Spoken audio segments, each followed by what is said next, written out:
नमस्ते, news IBN 2020 में आपका स्वागत है। सच कभी छुपता नहीं, IBN कभी रुकता नहीं। मैं रेहान AI रिपोर्टर।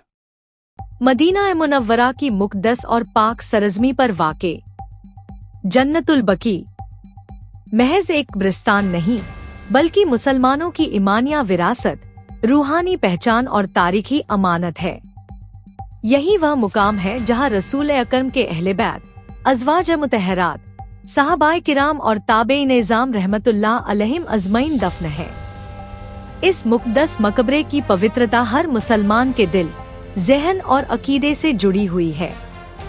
इतिहास का एक कड़वा लेकिन अहम सच यह है कि मुसलमानों के कब्रिस्तान पर संगठित सरकारी कार्रवाई के तौर पर पहली बार बुलडोजर और हथियारों का इस्तेमाल सऊदी हुकूमत द्वारा जन्नतुल बकी में किया गया।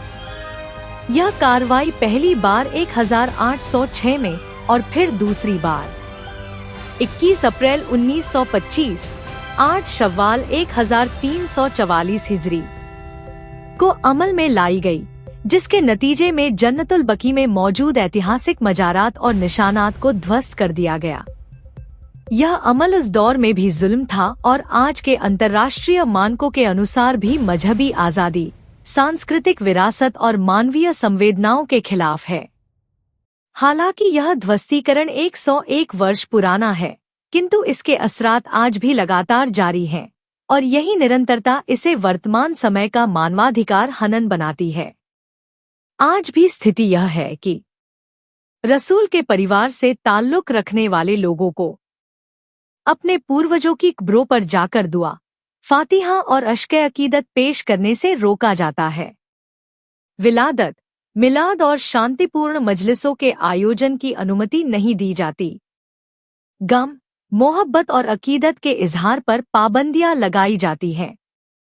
कानून और इंसाफ दोनों इस बात की इजाजत नहीं देते कि किसी इंसान को अपने बुजुर्गों को याद करने, उनके लिए रोने या दुआ करने से रोका जाए।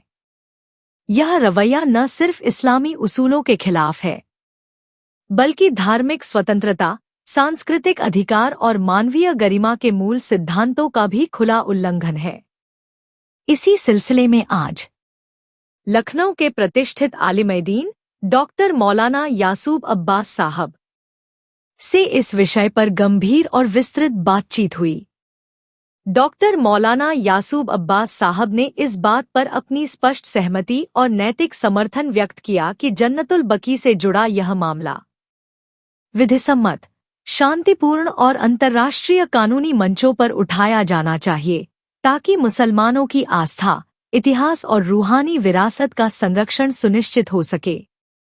वसी हैदर साहब की ख्वाहिश और मशवरे के तहत मैं सैयद अली हसनैन आब्दी फैज, डॉक्टर मौलाना यासूब अब्बास साहब की क़यादत में एक कानूनी कमेटी के माध्यम से शिया पर्सनल लॉ बोर्ड के लेटरहेड पर जन्नतुल बकी में हो रहे इस निरंतर मानवाधिकार हनन के खिलाफ विधिपूर्वक औपचारिक शिकायत दर्ज कराने की प्रक्रिया आरंभ करूंगा।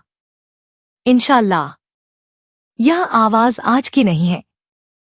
जब 1925 में मदीना से जन्नतुल बकी के ध्वस्तीकरण की सूचना अवध की सरजमी तक पहुंची थी, तो राजा झावलाल के इमामबाड़े में बैतुल-माल का आशरा शुरू हुआ था। यह गमीनी और एहतरामी सिलसिला पिछले 101 वर्षों से लगातार आज भी जारी है और इस बात की गवाही देता है कि जन्नतुल बकी का मसला सिर्फ इतिहास नहीं, बल्कि पूरी उम्मत के ज़मीर का सवाल है। हमारा यह मुतालबा किसी तशद्दुद या टकराव पर आधारित नहीं, बल्कि इंसाफ, इंसानियत, एहतराम मजहब और रसूल के अहले बैत की पवित्रता के संरक्षण के लिए है। जन्नतुल बकी में दफन पाक हस्तियों का एहतराम, मुसलमानों की आस्था का सम्मान और दुआ व इबादत की आज़ादी हर हाल में बहाल की जानी चाहिए। उत्तर प्रदेश कानपुर से ब्यूरो चीफ निशा राजपूत की खास रिपोर्ट।